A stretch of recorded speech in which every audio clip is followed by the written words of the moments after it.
Wat the fuck gaan aan in Suid-Afrika? They always say South Africa is like a movie, maar julle, die nuus is wild. Hallo julle, dit is julle favorite, Frisky Mariski, en die is bietjie nuus in 'n nutshell. Vir die van julle wat die Madlangla Commission volg, sal weet dit Witness D in Brakpan Vrydag doodgeskiet is. Marius van der Merwe, aka Vlam, die eienaar van QRF Security, is Vrydag aand in Brakpan vir sy vrou en kinders doodgeskiet.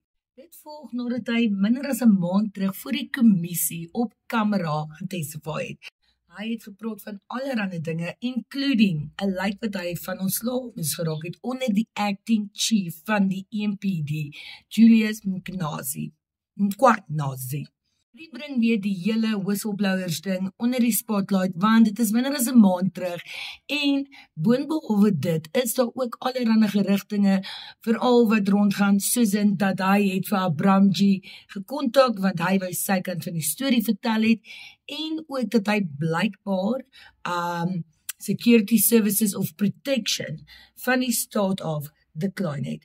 Al hierdie goedjies is net soos 'n klein druppel in die emmer van hierdie commission. Dit is ook nog nie clear, okay, of hy doodgemaak is oor die actual commission nie, en of sy involvement / investigation into the Zamas daar in die Oosrand. Die een ding wat dit wel verseker vir ons uitbeeld, is dat toe hierdie man gesê het dat hy gaan dalk nie live to tell the tale nie, en dat die dalk sy lewe kan kos, was hy nie verkeerd nie.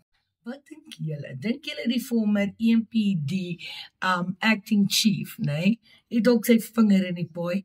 Dink julle hierdie onderwêreld is regtig so gevaarlik?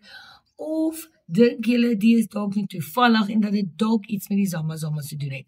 En laaste, dink julle daar sal A, 'n arrestasie kom, en B, justice vir Vlam van der Merwe?